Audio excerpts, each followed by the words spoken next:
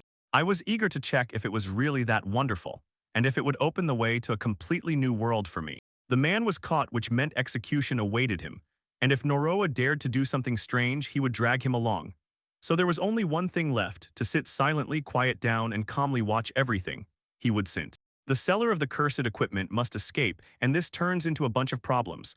The guild needs to be gathered again. Noroa did not intend to let him break free, but he also did not want to kill him. That's exactly how it was. There was only one way out when he turned around. She nodded at Juju and said she was very hungry. However, he intended to take the needle. As soon as Juju put on the gear, she immediately intercepted him. The man. He thought half suspiciously about why he should even go to meet him and whether the boy wanted him to touch the cursed equipment. He was holding on to everything. Noroa did not retreat, she was just waiting for him to make his move. The man opened the box right in front of him. Inside lay. I would put the sword in the shield, Nuru. Noah was reveling in their appearance, but now there was not a single moment for that, just as the M. The man rushed into attack. Juju snatched a needle and struck with it. In the box. The impact blocks along with the equipment shot upwards, and when these two. As soon as two things fell on him, Noroa sharply felt something was wrong, and the man admitted that he did not intend to take them himself. Whoever he was, their use would require a fee. Noah stood up and thanked him for this reward. Now he would be able to become much stronger. Only two little girls appeared before Noroa and the man. He froze as soon as he noticed them because he could not comprehend what exactly this meant. It turns out that Noroa in human form armed himself with a sword and shield. One girl was named Rama and the other Sve. Together they merge into slime. In all the fear of the cursed weapons, Noro could not hold back and fired a joke at the stunned boss. He began. The thought of what to do next receded. The atmosphere with Rama and Sve suddenly became tense, and the two of them froze in place like sticky slime. And at that moment, At that moment the man dashed to flee. She gave the power she had and touched his hand, beginning to act carefully to try. As soon as she changed the first form and knowledge filled her. Knowledge of how to use it seeped into his head like currents. This is a weapon. It can change shape at Noroa's will. Imagine do not destroy this place and you will not be able to kill. Then he moves on. He switched the slime sword to its horizon mode and the man, hung in the pit, shouted at him not to come closer, but when Noroa sharply jerked Harrison, a powerful shockwave burst outward. Because of this, the guild master flew far up from the building and immediately crashed right into the knight's palms. It seemed as if everything had finally reached the edge and ended forever for them.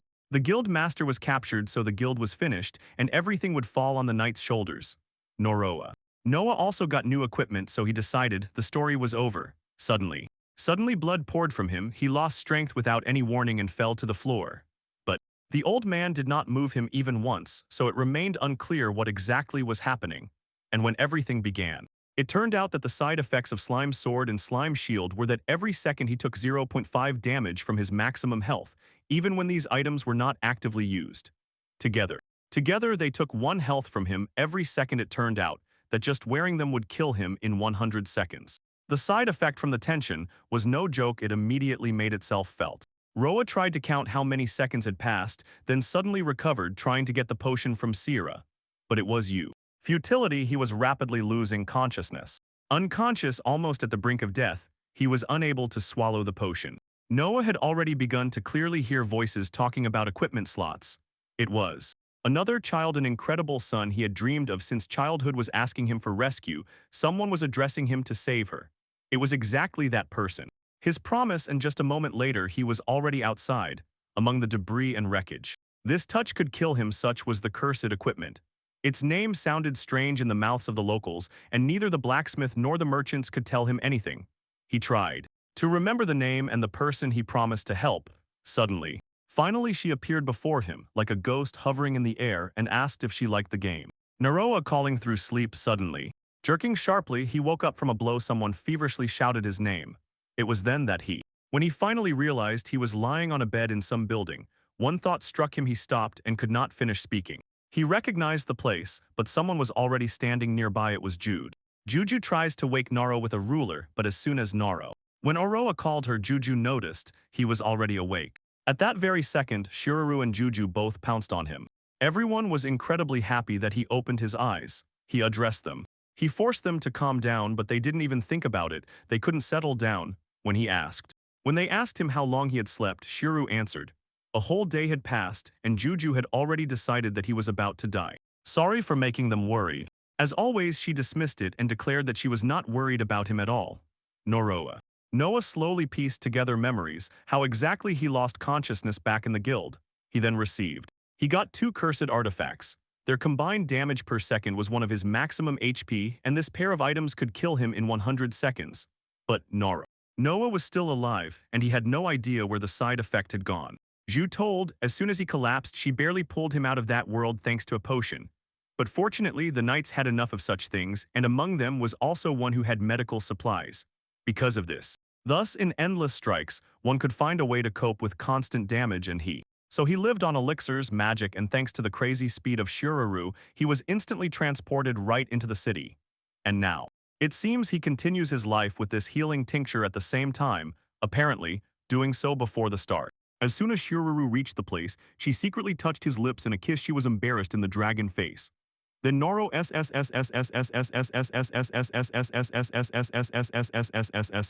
Roa decided to find out where they had ended up at all. Count the inhabitants of Mdaz, but consider only simple household outbuildings. Sierra. They claimed they could use it. It was the residence of a nobleman, and every detail looked excessively luxurious. She did not care about luxury. I could have a home no less luxurious than her own property. Everything that was called was Sve and Ramu. They were inventory that he took from the guild, and he did not consider anything wrong in this. There were 2 of them. Several of them approached him and apologized. Noah was worried about the side effects that these 2 could cause and tried to get in touch. He said they had nothing to apologize for and simply averted their eyes, as if staring into emptiness, and covered their heads with their hands. Mr. Price turned out to be nothing like they imagined. They could not control it, so they were not going to feel responsible for what happened. The girls. At first, Charles could not believe that he was really not angry.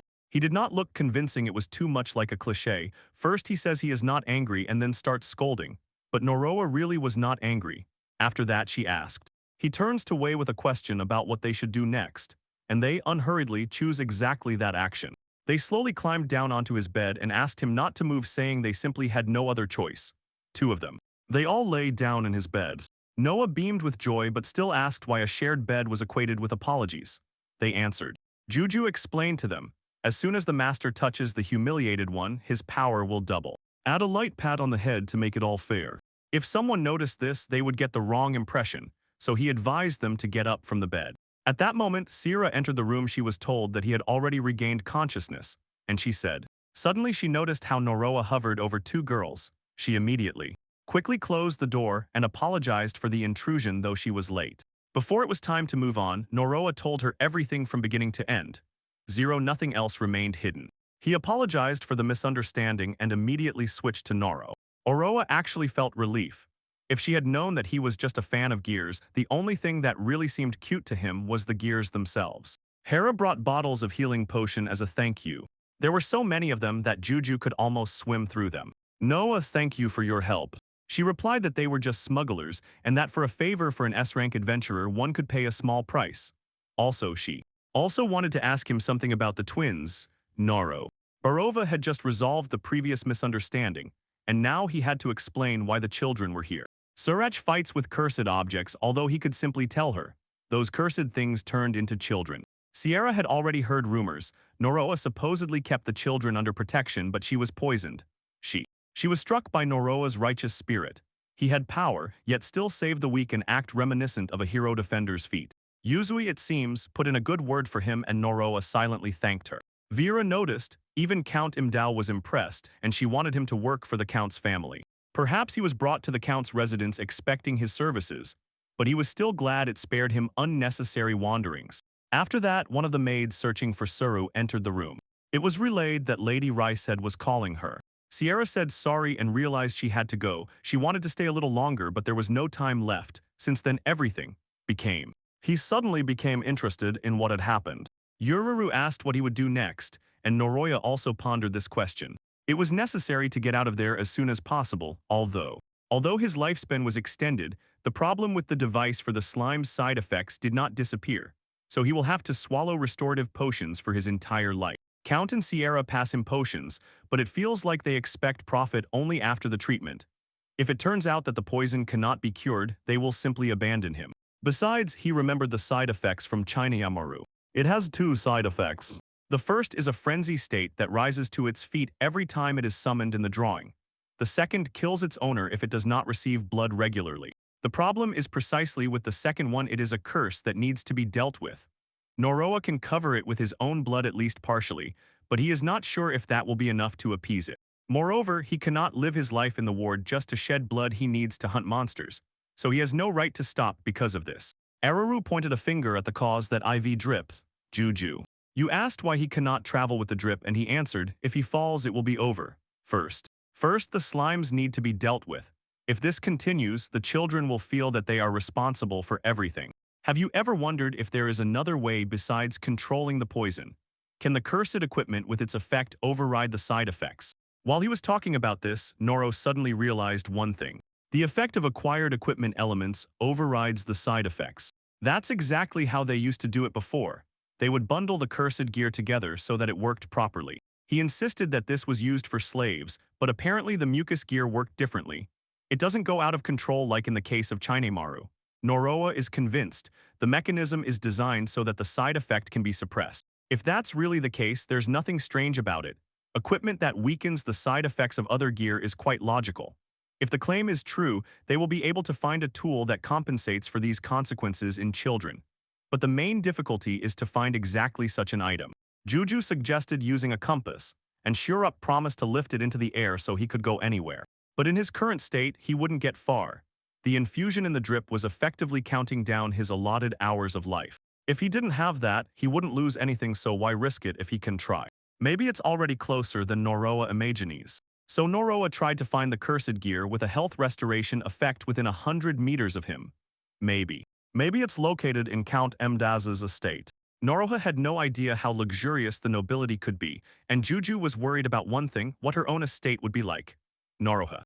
Noroha found nothing, so she expanded the range to slightly wider limits. At that very moment, the compass clicked sharply. Kira knocked on the door and entered the room. She approached Lady Riza, who apologized for calling her so abruptly. Sierra noticed that the guest was reading a book. Riza asked if he missed the outside world, then Riza closed the book. Riza ordered Sierra to be silent and stop talking about it. Then they decided to start. Noroya could not understand what exactly was happening.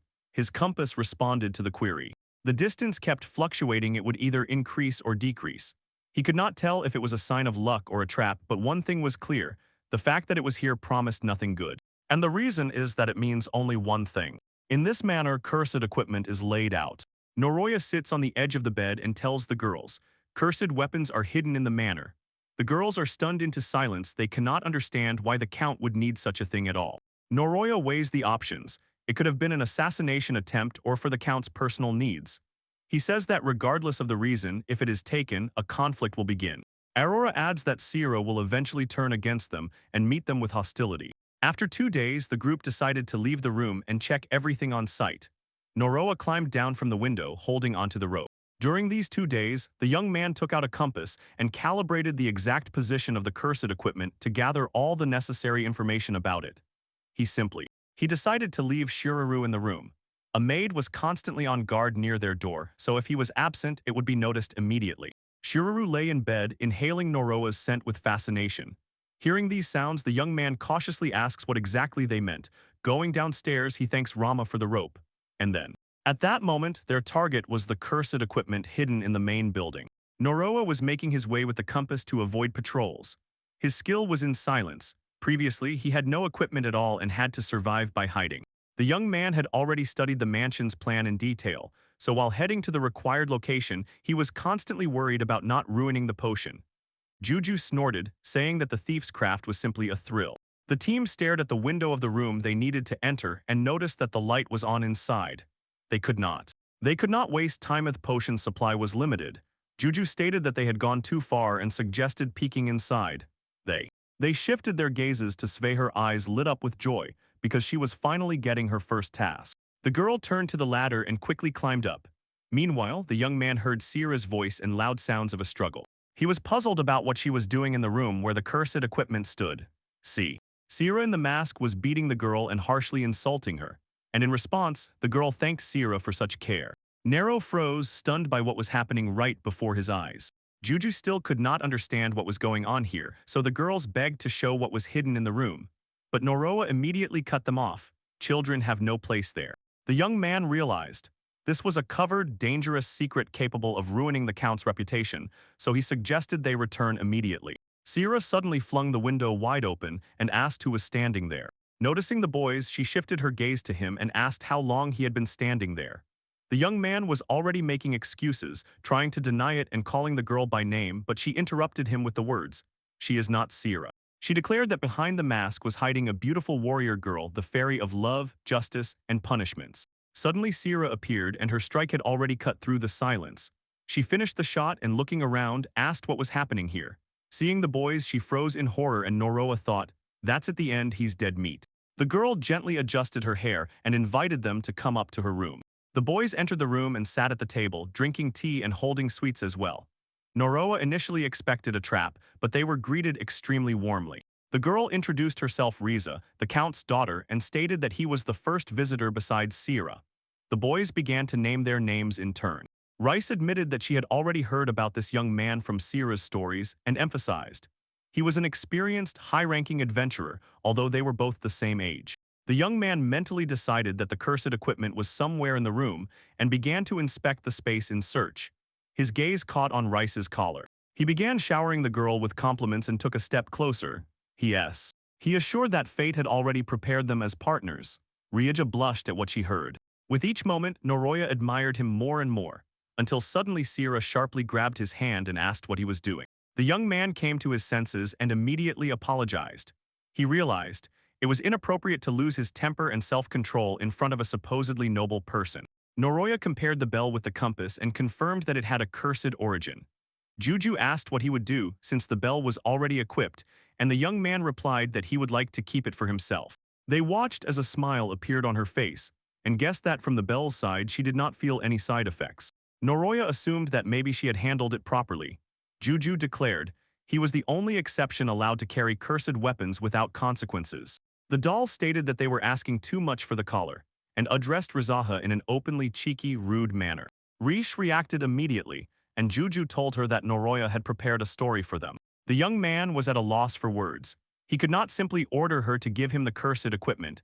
His gaze slid to the book about the prince who saves the princess. He told Riza that he came to save her. The girl looked at him intently, as if asking without words. The young man felt to himself, this is probably a bad idea. The girl asks if he wants to hit her, and the boy sharply replies no. Juju asks why he refuses since he won't be given another chance. Rizka immediately adds this will be his own achievement. Ramu and Svai are asked why the girl wanted to be hit, and she answers that she likes it when she is actually beaten. The girls immediately demand Noroya to hit them, and he, frozen with horror, sharply asks what exactly they are teaching the children. The man suddenly realizes this will have no end and sharply orders them he wants to destroy the cursed inventory that Risha carries on himself. He could not admit to them that he was going to take it. Instead, he explained. The girl was wearing some kind of nashina, and Kira and Rizak froze in amazement because it was a secret. Sierra says her mistress was shackled in the cursed armament because in childhood she carelessly touched it, although in fact this gift was intended for the Count. Noroya thinks this could have been done by the Count's enemies setting up the strike specifically for him. As it turns out, because of the curse, Riza could not leave the room. She has not left her room for 10 years. The girl was not supposed to be allowed to see it in the cursed Girand. That was far from the only explanation. After the damage, the item really started recovery, but the main problem was hidden in the side effect. The received blows could increase the damage tenfold. Minor injuries would easily turn into fatal ones. That is why the guard ordered the girl not to leave the room. The boy said that one has to pay a very unpleasant price for this. Sierra says as soon as she put the collar on the girl, she suddenly changed, became too wise and clever. Sierra showers the girl with insults, but she only politely thanks and smiles directly at these words in response. Sierra says after recovery the pain turned into pleasure, and that is why she had to hit Reza. This position was entrusted to Sierra 10 years ago. Removing the mask, she states that every day she hit Reza. Sierra explained that because of this she was not destined to become a knight.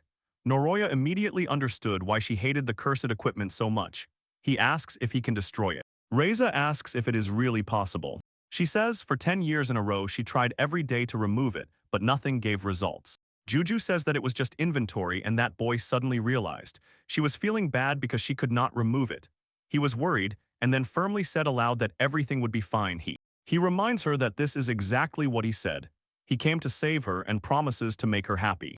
The man lifted her head and immediately asked everyone to close their eyes and not open them until he finished. Noroya loudly calls Juju, and she with joyful ease descends from his shoulder onto the palm. The man was convinced all equipment exists to give people joy. He pulled out the needle.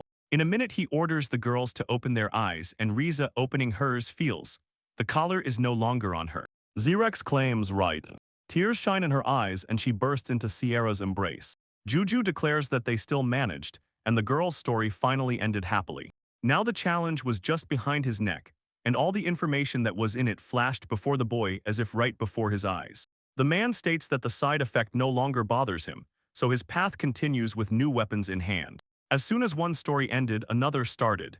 In a few days, something terrible unfolded in Emdat. Someone called the commander, the very one who ordered everyone to run without looking back. Otherwise, they would end up for lunch. A terrible natural disaster that was devouring people had already begun to spread. In honor of the recovery of the boy and Riza, a dinner was arranged. Juju declares the celebration is about to begin. Nora gets the moment and realizes the celebration was held not just anywhere, it was specially arranged in the courtyard precisely for Riza. Riaidzo was sitting on the boy's lap, and immediately in his head he replayed. He felt awkward, uncomfortable. Riza hands him hot soup, and the man, before taking it, involuntarily stops with thoughts about her persecutions after that incident. She says she wants him to press the hot soup to her face with a cold, indifferent look. The boy replies that he cannot do this because he would burn her skin. Reyes tells that she dreamed this. The man immediately understood. Even when the curse disappears, her condition will not change, and Sierra has already gone to deal with the smuggling. Shororu cast an annoyed look at him, and the boy immediately understood that she was in a bad mood. Adding to all this was the Count himself. He was sitting at the table. He introduced himself to the young man, restraining the most serious expression on his face. Among the nobility, Count Mdai was considered a distinguished nobleman. Even Nora had already heard of him. He thanked the young man for saving his daughter. He explained, without him, Riza would not have been able to leave the room, and in that situation, he did not know what to do. This made him completely unbearable. Noroa thought to himself, even an aristocrat can be an awkward father. The Count urged him to enjoy the banquet to the end, but everything around looked too smooth and unnatural for the young man, as if something bad was being hidden here. The Lord emphasized once again, it was this young man who saved Riza, so he wants to reward him. However, all this time Riza was incessantly interrupting her father and saying Nora was calling him by name. She called him again, and at that moment the Count, unable to endure, stopped her and asked her not to interrupt. Then the Count ordered the young man to ignore the girl's words and again returned to the conversation about the reward. He said, if he needs anything just ask, and immediately listed everything he could offer. But at that moment, the man twice in a row made the same job offer to the young guy. Then the man himself personally offered the young man the position he was proposing. Noroa immediately understood. The Count wanted to take him into his service. But the young man still could not help. Any owner of the cursed equipment kept him in chains. When Juju spoke about the estate, he immediately rejected the idea and firmly refused. Suddenly Riza offered herself as a reward, and the Count immediately burst out shouting, declaring that she could not be a reward. The young man, also getting agitated, snapped, he did not ask for her. The young man asked for money as a reward, and the Count was even surprised that he did not take any position for himself. The Count replied, if so, then he will prepare everything necessary. The Count directly addressed the young man and asked why he did not wish to serve his own family. Sierra spoke of the young man with extraordinary respect, so the Count would have been glad if Noroa became his servant. Noroa refused, and the man promised that he would not force him. He suggested they continue the meal. The girls asked for more food, and Noroa immediately apologized for them. The Panrameister replied that everything was fine and ordered additional portions to be brought. Suddenly the maids screamed in horror and dropped the plates from their hands. Nearby wounded warriors approached and reported to the Count. In the city of Takai Marina, the cursed weapons have gone out of control. The men said they had already tried to break the deal involving guild members in the Scythe, very ones who were pushed into the district, where the cursed weapons lay. This city was one of the largest trade hubs. The military reported almost only ruins remained of it. She rushed forward to them and sharply asked what happened to Sierra. A heavy pain pressed on the soldier's heart when she said she had already entered battle with the cursed weapons. Noroa noted to herself, nothing is yet known for sure. The man states if they do not take measures, even their current location will be under threat. Ray screams, begging for help, and blesses to the father to save Sierra. Painfully saying this, the captain insists that he cannot send a squad there, otherwise he would condemn even more people to death. He cuts without hesitation. The city is already lost. He orders the knights to quickly assemble and evacuate the city. Riza asks if he is abandoning Sierra to her fate. The Count bitterly apologizes to his daughter. The daughter froze in shock and still cannot recover from what she heard. Noroa thinks to herself, the verdict was merciless, but that does not mean it was wrong, since no one could handle the cursed weapon. Only Noroya had the strength for such a thing, and he does it. Then he tells them that he will go there. The Count and Rizzle fix their gaze on him, full of surprise and hope. Juju says they still have a chance to make it in time. The young man turns to the girls, then tells the Count that he no longer needs that money. He ordered him to keep everything he saw a secret. Shiruru underwent a transformation into a dragon, and a weapon appeared in the young man's hands, a sword and a shield. The young man flies onto the dragon and breaks free into the sky. The Count and his daughter froze in shock, but he calmly declared, confident that he could help them. Once far beyond the north, a little girl in a cloak quietly apologized and said directly that it was all her fault. Sierra asks her not to worry and says that everything is fine, there was no problem at all. She orders the people to urgently evacuate and leave, but the soldiers do not want to leave her alone and notice something has already grown in size. Suddenly this creature lunges forward and swallows Sierra before the eyes of the knights, who freeze in horror. The girl, trembling with fear, hid behind the wall of an abandoned, ruined house. She sobbed, and the thought pressed in her mind, everything that happened was her fault. She replayed in her mind the people who grew up in the city, and the captain who was swallowed by the abyss. Suddenly, a huge monster creature opened before her. The girl froze in fear and burst out with a cry that she herself caused the natural disaster. She begged forgiveness from everyone. Suddenly, Noroa jumps out riding a dragon, picks up the girl and takes off, carrying her away. Below was a huge black sphere and the girl was already sitting on the dragon's back. Noroa asked how she felt. He tells her that he came to help. The young man declares that they arrived just in time and thanks Shiruru. Juju shouts, "It was terrible, she almost fell." The man froze as soon as he saw the city and sighed with relief. At least someone is alive. He hoped that others survived too. Juju sharply yells at him not to stare into nowhere and points forward. Behind them rushed a huge black round creature that relentlessly chased after them. The children froze in shock, its size was maddening. Noroya addresses the dragon asking to keep a distance and suggests leading the monster away from the city. Juju notices, it really was pursuing them. And Noroya, relying on his sight, confirms the cursed artifact was that very monster. It all looks strange because the one who had this device had to be near them. The beast snapped its teeth right next to the dragon, and Juju screamed at Shiruru out of fear to rise higher. Shiruru replies that it was not easy for her, and the young man wonders how quickly the monster catches up to her. Seeing the sword in the young man's hands, the girl sharply says that with such a blade he won't reach the monster. But he asks her to step back and trust him and calls out, "Rama." Rama instantly transforms into a bow crossbow, and this caught the eccentric by surprise. Noroa releases arrows, but the monster manages to dodge and doesn't let any hit. The boy, shocked, realizes how fast it moves and declares that shooting nonstop is no problem for him. But the monster simply swallowed the arrows. The young man shields himself with a giant shield and gives the order for everything to move. He interrupts the powerful shield bash and shouts to Shurud to retreat immediately. The group managed to fly away from the monster to a much greater distance, and they were sure nothing threatens them now. Juju pulls out a plate of food and offers it to the young man, as if inviting him to breakfast. He refuses, says it's not time yet, and demands, "Where did she get this?" The doll replies that she gathered all the food and hid it in his bag. The stranger thanks Noroa for the help and tells her he is glad to see her safe and sound, then notices 9 snakes have gathered in her hands. It was Sierra's whip, and there could be no doubt about it. The girl with tears in her eyes immediately started talking to the boys and began to apologize. She explained in a trembling voice that Kairos swallowed it because she failed to break free and escape. Juju asked what she was apologizing for since it was she who did not release the cursed weapon. The reason was the Smugglers Guild, but the girl objected, "That is not true." The girl revealed it was Sierra. The boys froze in shock and did not even believe her words. Noroa asked what happened and the girl explained. She works as an equipment specialist and accompanied the knights all day today.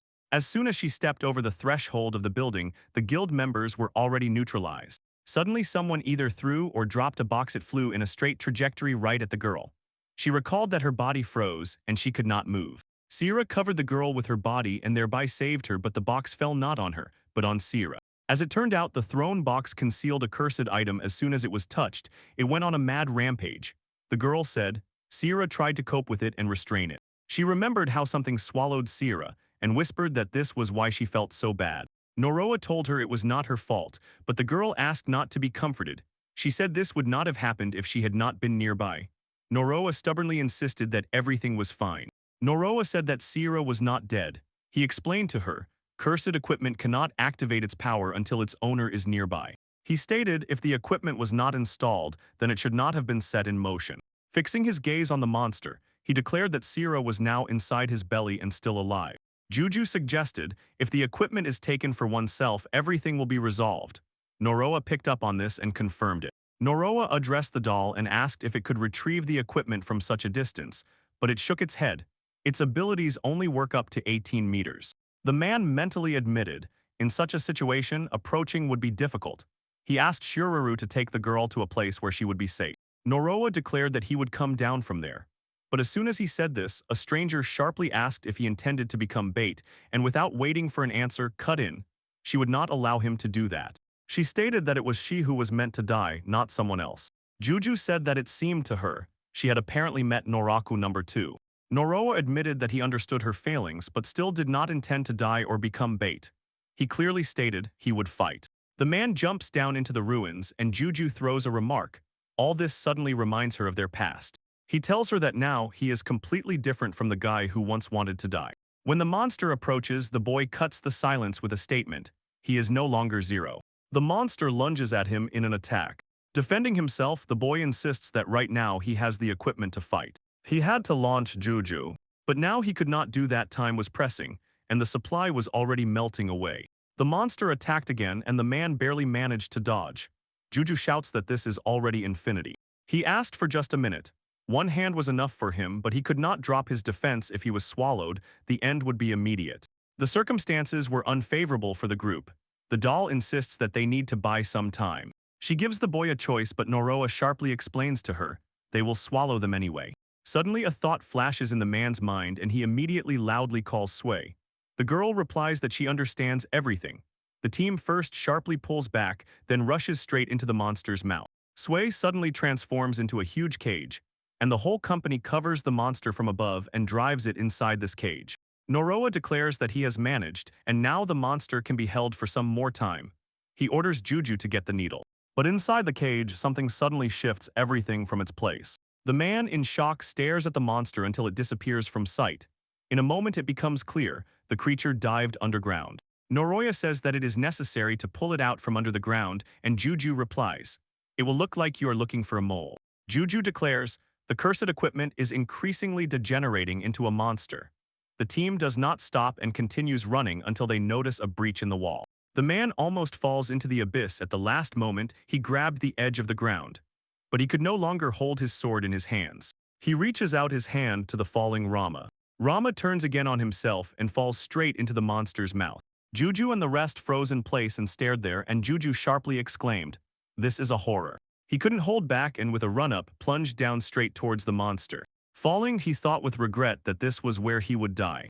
He thought if he died, he would no longer be able to help anyone. He forced himself not to give up, forced himself to think and look for a way out since he had come so far. Suddenly the Spider Queen came to his mind, and he wheezed, calling Swai.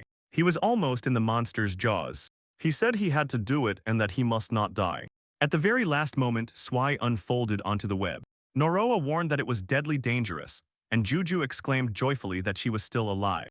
The web cage did not let the monster out in any direction. There was no escape from anywhere. Juju noticed that this thing somehow reminded her of something familiar, and the boy declared, widespread experience from travels allows him to fight. Noroa sharply shouted that he would take the equipment and turned on Juju. He noticed how the equipment gradually quieted down and calmed. It turned out that this monster was a small bag with teeth called a mimic. It could store anything, and some things it was able to digest, but when it got hungry, it started chewing its own owner. Juju returned and declared that the capture was successfully completed. Juju proclaimed it a victory and everything was resolved thanks to her. Noroya admitted to her he had been troubled all along by the thought that this time it would be his turn. Juju explained that the bag had shriveled and softened, and Noroya added, now probably it can be approached safely. He also noted that hunger most often triggers its crazy behavior. As soon as the doll realized what the bag had been doing, she called it disgusting. The bag tried to pull Noroya's leg into its mouth. Noroya cut in, it's too cute to do such a thing. Juju asks if he is joking, but Noroya doesn't stop and keeps poking the bag. Noroya addresses the bag and orders it to give back Ramo, the girl it recently swallowed. After that, the mimic tears her out and spits her out right on the spot. The girl screams that she will be eaten now, but the next moment seeing her owner, she freezes in amazement. Noroya explains, as long as the bag is under control, it will obey unconditionally. The children immediately reach for the bag and start pressing against it, hugging it. Juju buzzes that the hole is collapsing and Noroya calmly cuts in, she was right. Ju asks why he does nothing and the man replies, now he has love. Stones rush toward them and the doll shouts at him to finally do something. He addresses everyone and demands, calm down. He flips the bag, it immediately lunges forward and swallows the falling stones. A little later, the kids climb out of the pit and Shiraru flies towards them. She says she is happy to see them alive. But as soon as Shiraru notices the bag, she immediately trembles with fear. She gasps and asks what it is. Noroa brings her closer and introduces the bag, saying its name is Mimi-chan. Shiraru nods in the comments that it is a very beautiful name. That guy immediately asks if she wants to hug it. The dragon instantly growls for the bag to stay away from her. Shiraru freezes with delight, examining the bag with 1,000,000 cells and says that even a magic bag didn't have that up to 100. Juju immediately waves it off. Now it can hold an infinite supply of food. Everyone admires Noroa, but he rejects the compliments and says the credit belongs to them and also thanks the girls.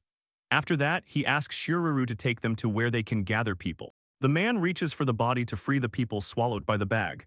Juju asks if everything is okay and he nods, yes. They rush over the open space where a stranger was already waiting for them. Noroya addresses Mimiki. The bag swallowed 1,000 people. They all seemed unaware of what happened, and it will take a lot of time to put everything together.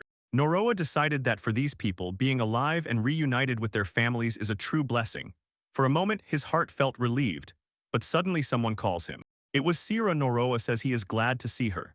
Sira replies that she remembers exactly how she prepared the cursed equipment, and noticing the bag with that guy nearby, she immediately recognizes it was the same item. She asks why he did it, and after Gigi's advice, the guy finally decides to tell her the whole truth from the first to the last word. Noroya says that he voluntarily decided to do it himself. Sierra, distressed, asks him again, and he frankly answers, even if it was a mistake, he does not intend to regret it.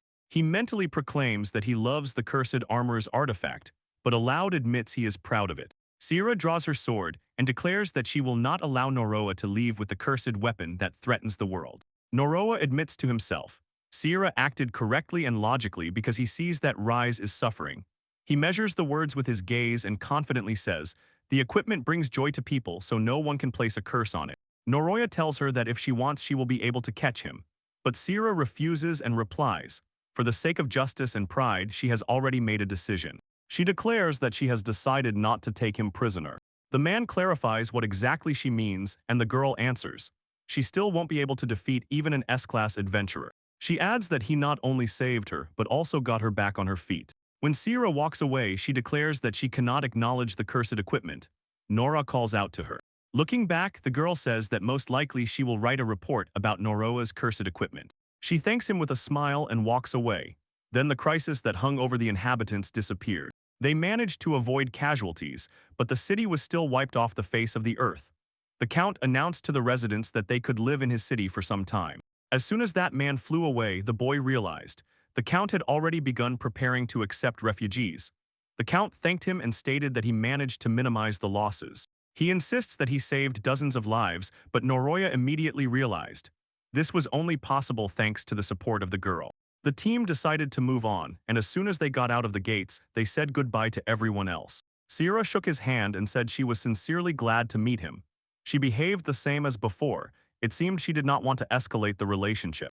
Juju says she is sorry and the boy agrees with her words. The time spent at the estate meant a lot to them, but they wanted to erase one thing from memory. Risha approaches them. She says she has not yet been beaten by him, and that man asks her to call the mask. The girl replies, Sierra is already tired and fed up with all this. She asked him to humiliate her, saying it was her dream, but he refused. The equipment appraiser called the boy and thanked him for his help. She says she could not come on his birthday, and he reassures her. Arriving closer, she tells the boy that she will not tell anyone about the cursed equipment, and then asks him to be careful with other people. The girl calls the boy a hero, and the Count approaches closer and hands him a letter. He says he received it in the morning, although he did not tell anyone who that boy was with. Juju exclaims joyfully, probably this is a gift from fans for her. Just as he was about to leave, Riza called out to him and asked if they would see each other again. He pondered her words for a long time, convinced. The chances of a second meeting were almost gone. However, the young man said to her with complete confidence that they would definitely meet again. He wanted to see them a third time, and he felt relieved because he knew they were waiting specifically for him. He said goodbye to them and said that they would see each other again soon. After that, a thought struck him. This was the first time he had ever pronounced this word. Juju said she wants to return to the estate. Noroya asked if it was not too soon for her to want to go there again, and the girls immediately supported her. They praised what the dolls said. Juju suggested they open the letter and see what was written inside. Noroya agreed. He thought he had no one who could have sent him a letter. In the letter there was a question, does he know someone? The man frowned and the girls still could not figure out the letter. The letter asked if he knew where the girl was and called Noroya a sinner. It invited him to come to where the sender was and tell him everything without hiding anything. All this was presented in riddles and questions, and by the end of the text it was stated outright, the game is over. The boy could not understand a word of what was happening until Juju suddenly asked him to look at the letter. She said if he reads this vertically, the letters will form that he is great. The guys boldly, through a smile, replied as if he were incredibly happy. They figured out that somewhere someone is calling him to come to them. They determined where the letter was sent from and found out. It said that it was written by the puppeteer. That's all. The Holy Land became the birthplace of the church, and even the presence of cursed weapons carried a death sentence. Shiruru stated that she had never heard of puppeteers. The doll whispered that it looked like a trap, and Noroa, supporting her, recalled the conversation from which it all began their very first dialogue. Juju, remembering that moment, said that their meeting then was too accidental. She suggested, the puppeteer deliberately gathered them together. Noroa felt that the author of the letter knew him well. Noroa wondered how he even knew anything about himself when he knew nothing about himself, and the girl stubbornly appeared in his dreams every time. While they rushed further, Juju said that the next destination had already been determined. The group announced that they were now flying to the Holy Land. Dress. In black clothes, taking advantage of the night darkness, Juju addresses the young man and asks if he has already found their target. They settled on the roof of the high-rise and deliberately prowled with their eyes in search of the hunter by equipment. The doll confirms the young man's words and adds that with mustard it will be simply delicious. The young man asks again, are they talking about the same thing? That hunter was a bandit known throughout the district. Every night he hid in the darkness, attacked people, ruined their affairs, and destroyed equipment. The young man's compass needle suddenly came to life, and he loudly declared that he had already found him. Juju asked again if the plan still remained the same, and he confirmed. The young man initiates transformation and continues. Putting on the mask, he declares that he will not forgive anyone who harms the equipment. A few weeks ago, the team reached a place where the strictest restrictions on cursed weapons apply. The state of possession did not matter. As soon as the presence of a curse appeared, the head was immediately cut off. Being in the city with Noroa's equipment was dangerous. Juju tells the young man that her hair is split to the tips. He offers her to hide in his hood, but she refuses. Noroa warns, if someone sees him talking to the doll, he could get into trouble. Suddenly, cries of an attacker heard someone is being assaulted. Jumping to the ground, they saw, somewhere underfoot lies a child. He approaches closer and carefully asks how she feels. As soon as the young man bends down, he notices her broken sword. He immediately realized that this was the hunter's business, and turning to the girl asks if she can stand up. He warns that it is dangerous here. Suddenly, an armed man in a black cloak appeared behind the young man. Noroa turns around and this figure strikes him directly. Noroa covers the girl with his own body, then pushes off and jumps away from the hunter along with her.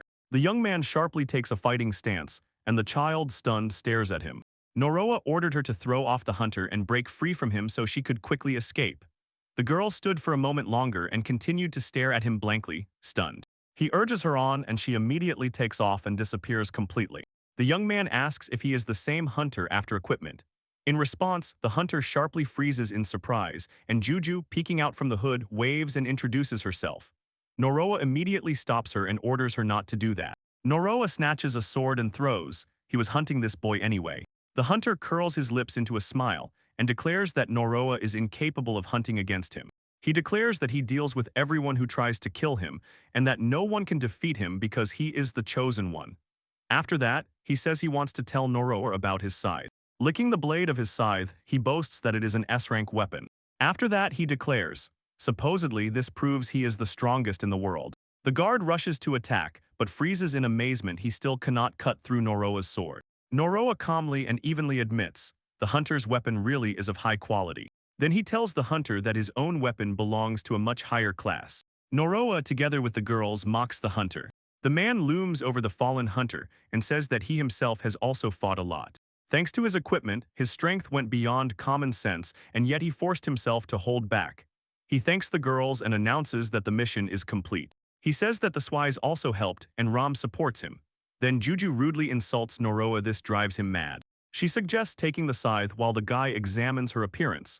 Then he stabs Juju in the heart with a needle. As soon as he obtains the scythe, he immediately receives all the information about it and learns. It was created to destroy equipment. Noroa says she does not want to destroy equipment, and Juju sharply declares, the scythe is useless. The man decides to hide the scythe in a bag. Noroa hopes, if Mimika swallows the scythe, time will stop for her and she will not destroy any equipment. The man is glad that everything turned out as it should and suggests they return home and eat. He strokes one of the girls, and the other immediately indignantly demands that he stroke her as well. Suddenly, he is surrounded from all sides. He freezes in surprise and carefully looks at the uniforms of those who have closed the ring around him. It is the Inquisition, gathered from law enforcers, the so-called hounds. They punish everyone who has cursed equipment. The man catches a doubt in himself. Maybe they overheard him talking to Juju. The girls try with all their might to hide. One of One of the hounds turns to the commander and says that this guy does not look like a hunter at all. The man in a recognizable uniform breaks free from the crowd, steps forward, and reports that they caught something completely different, much more interesting than a hunter. He reveals that it was the very same wanted ghost. Noroa does not understand what was said and asks again what exactly he is talking about. How?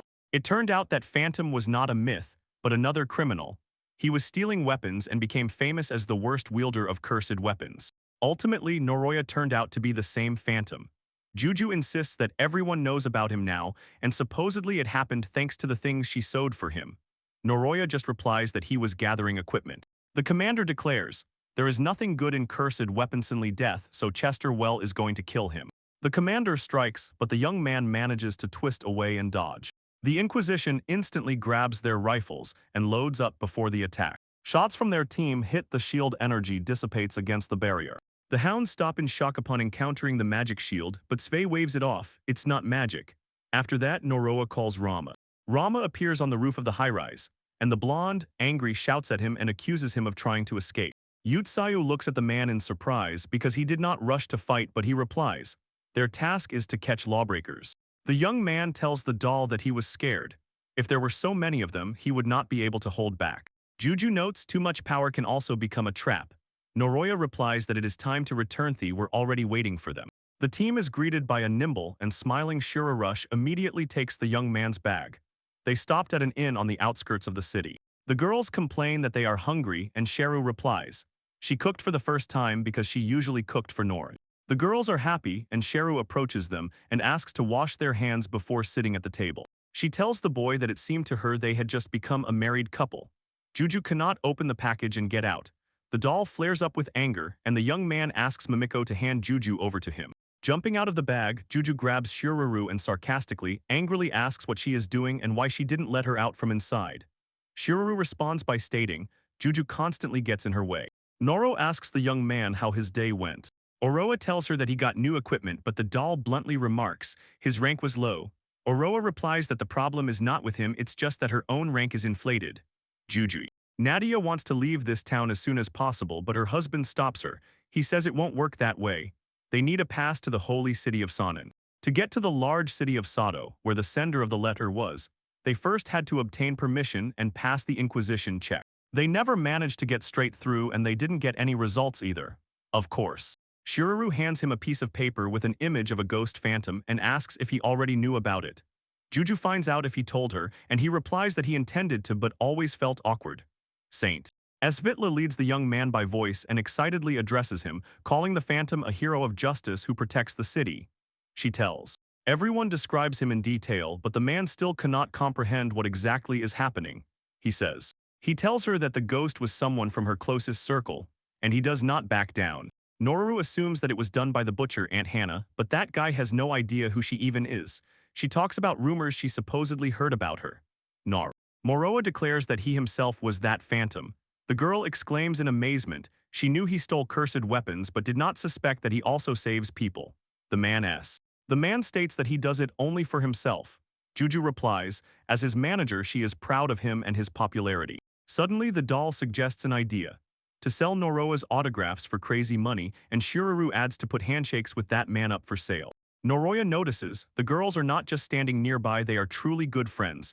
He says it's time to move to the next stage, the plan to get the pass. The girls immediately ask if he has a specific plan. Noroya. Oroa says that he is considering becoming an inquisitor. At the Inquisition headquarters, a blonde man furiously pounds his fist on the table, enraged, because the phantom managed to break free and escape from those men. The paired guys notice that their commander is in a bad mood and exchange glances as if to say the phantom is not allowed to use his cursed weapon.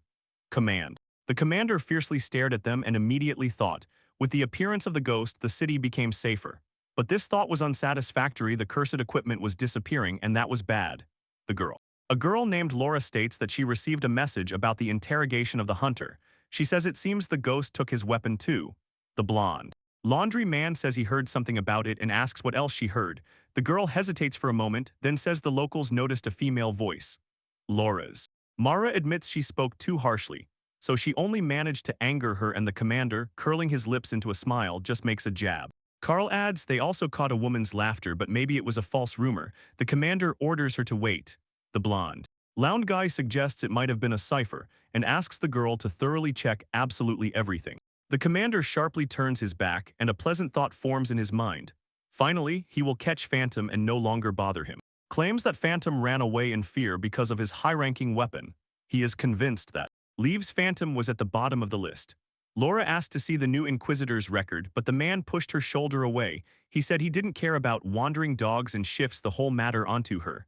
He smiled predatory. Swears he will catch Phantom and bury him with his own hands. Today they are launching a new Inquisitor. Noroa, who introduced himself as Noah Corcuta, asked them to take care of him. He pondered. He thought that without permission he would not be able to enter the sacred city. His team. She didn't even greet him, just turned her back and left. After that, Laura addressed him. She reads. The man reads his slots and levels aloud, checks them against the documents, and asks if everything is correct. He receives confirmation everything is right, but as soon as this is said, the girl intently fixes her gaze on the papers. The man. He was just hit by tension. He forged the documents, while the girl meanwhile says that there is a mistake in the papers she is holding. She spreads the documents before him and emphasizes that his rating is G rank. The boy exhales with relief and the girl immediately notices this. Because of this, when it turned out that the boy passed the exam without using any weapons, Loris approaches and asks if he can work in their team. Roa enthusiastically tells Lori that his passion has no limits, and she replies, his rank is perfect for working with one particular girl. Carol bursts into the room and shouts that it was the last moment. She admits that she barely made it. Perez tells the girl that she is 3 minutes late, and the girl asks her to erase those minutes from her mind and calls her sister. The man. He almost pops his eyes out and involuntarily judges the girl as still a child. Laura introduces her as Rika and declares that from now on she is his senpai. The man freezes in surprise. The child works so diligently and carefully. Laura's senpai is Rika. Rika.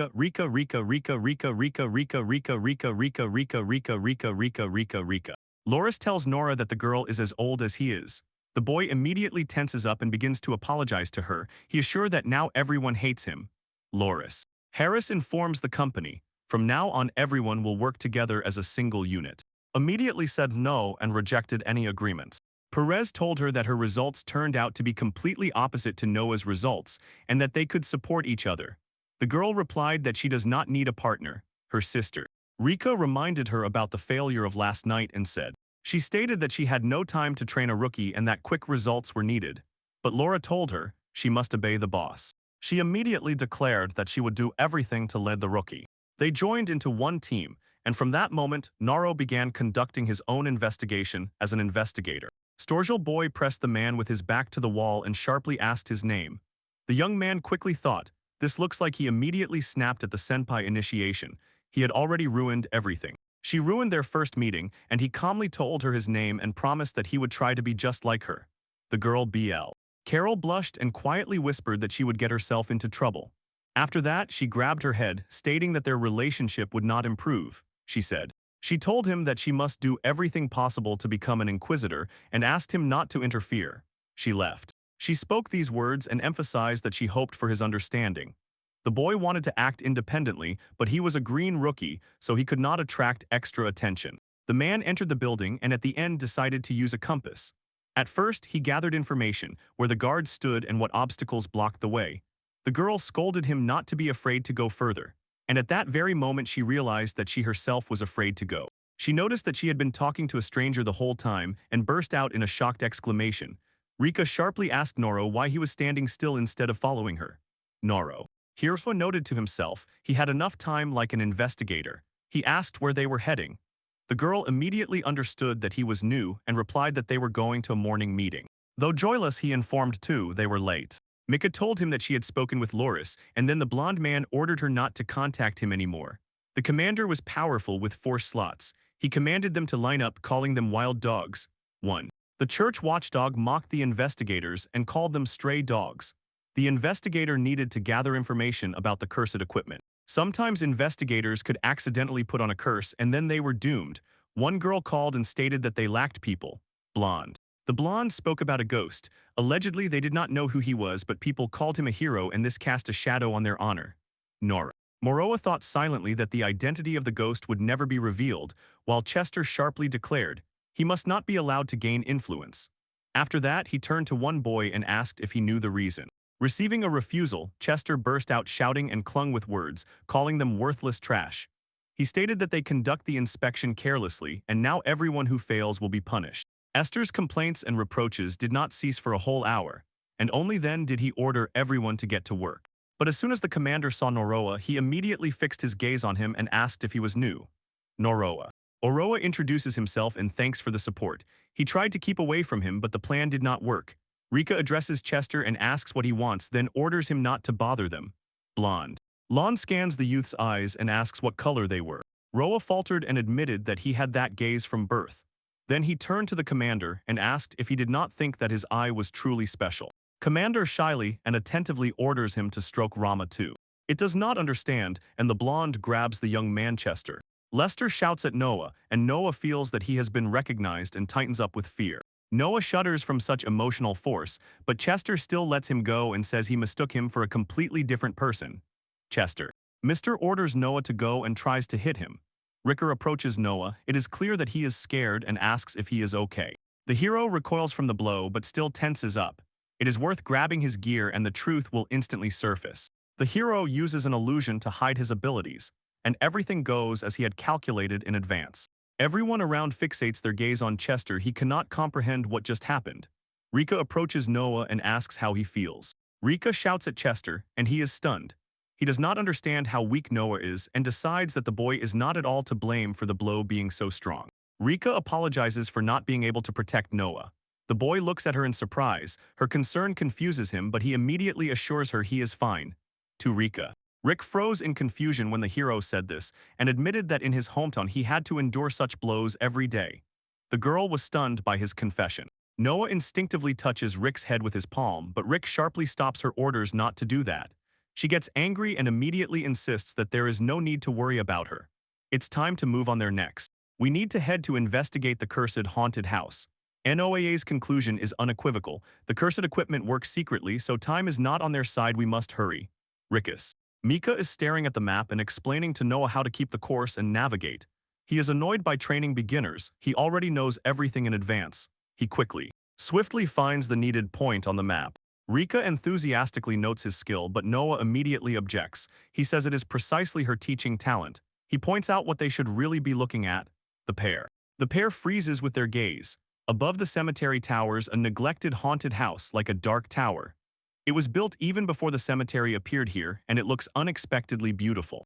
Rika shudders when Noah points to movement in the mansion's window, but she still answers calmly she is not afraid. The mansion. It turns out the mansion's door is open. Noah prepares to go inside and tells Rika if she is scared he will check everything himself. Rika objects she is not afraid of ghosts.